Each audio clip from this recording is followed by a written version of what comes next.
Welcome to ProWebcast News, where we bring you daily industry updates. Today is Wednesday, February 17th, and you're watching the Afternoon Update with Sarah Fletcher. Today's news is sponsored by Tucker Advisory Group, teaching both clients and financial advisors powerful safe money strategies. For more information, please visit www.tuckeradvisorygroup.com. Now for today's headlines.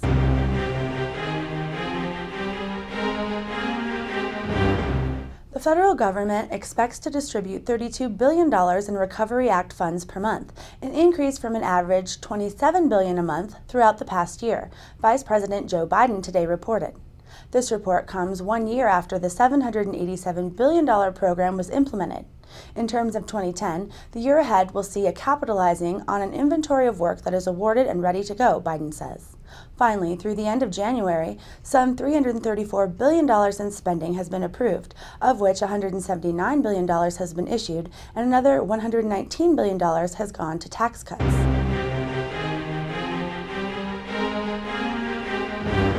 In economic news, the White House Council of Economic Advisors says the unemployment rate is expected to stand at 10% during 2010. According to a 462-page analysis of the president's economic initiatives, quote, with millions of Americans still unemployed, much work remains to restore the American economy to health. It will take a prolonged and robust GDP expansion to eliminate the large jobs deficit that has opened up over the course of the recession, unquote. Finally, the council expects an average of 95,000 jobs a month to be created this year, and that the nation's GDP will expand to a rate of 2.5%.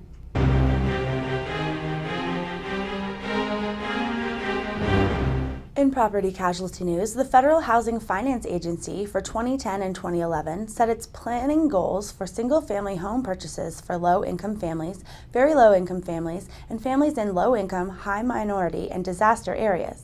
However, the rules would prohibit Fannie Mae and Freddie Mac, the two government-sponsored mortgage financiers that serve as the biggest sources of U.S. housing finance, from using investments in Wall Street's mortgage securities to satisfy the goals.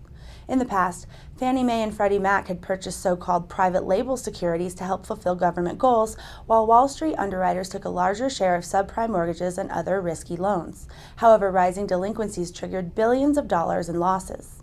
I'm Sarah Fletcher, and thanks for watching ProWebcast News. For more in-depth news and features, visit producersweb.com.